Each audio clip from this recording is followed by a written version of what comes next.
Hi, Pa. How you doing? I've got your logo up, and I noticed that you didn't submit a PDF. So I went ahead and I took the liberty of doing this. Now, what I had to do is I had to create a PDF out of a screenshot.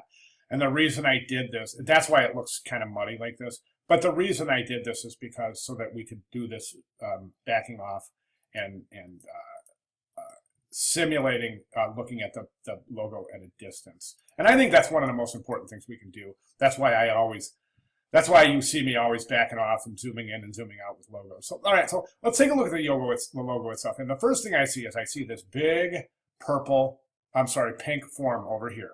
And that's the first thing you see when you look at it. Now, it's a flower, yes. It's very, very overwhelming to your logo, meaning that it's consuming most of the visual attention of the logo itself.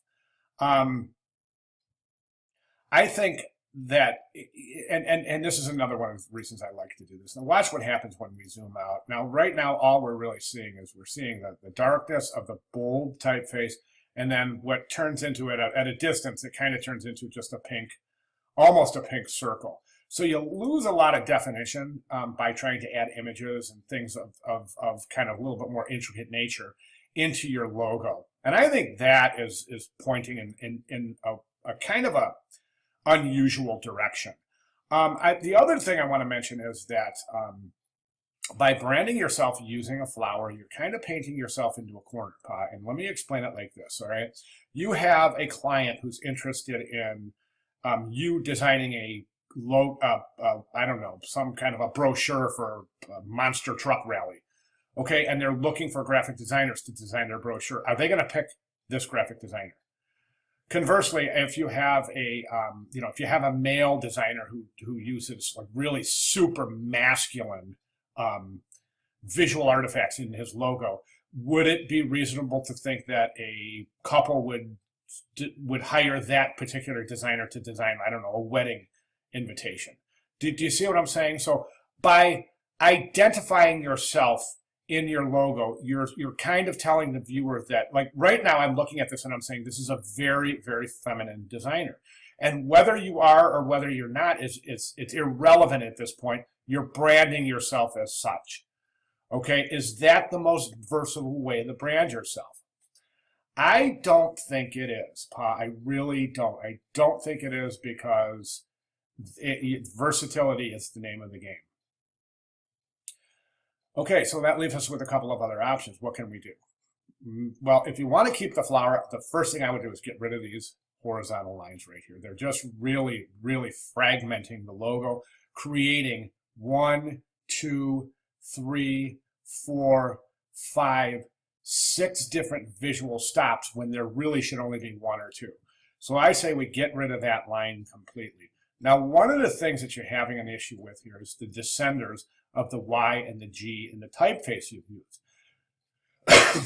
Excuse me. The descenders are a very prominent part of this typeface, and also the descenders are a very prominent part of your name. For that reason, I think it's very obvious that this designer put graphic and design here and here because that's the only place they fit. And you've even duplicated the flower and put it over there, further kind of exemplifying that choice to place things in because they fit.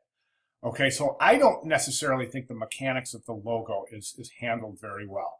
This descender and this descender are going to be an issue. I would say maybe graphic designer. I don't know. It's a tough one. The script typeface is going to be very, very difficult to work with. Maybe graphic designer right here. Or graphic design. Pa Yang graphic designer. Right? Try to fit it in. I'm thinking something like maybe like that. Okay, now you're not going to like this, but I'm going to suggest this. Let's get rid of the flower altogether and just go with Pa Yang graphic design. You've got a gorgeous and interesting name, and it rolls right off the tongue. I say let's exploit your name, as opposed to trying to brand yourself. Let's brand yourself with this gorgeous, beautiful name and this lovely typeface, as opposed to trying to brand yourself with this giant flower. Okay, hope I'm making sense. those would be my recommendations moving forward. If you have any questions or comments, please let me know. Now, listen, you're free to move forward in any direction you want. At the end of the day, you're branding yourself, so you know yourself better than anyone. So I'm just trying to give you some visual options and some alternatives and areas that I see as problematic. All right, good job. Thanks very much. I'm right here if you have any questions. Thanks.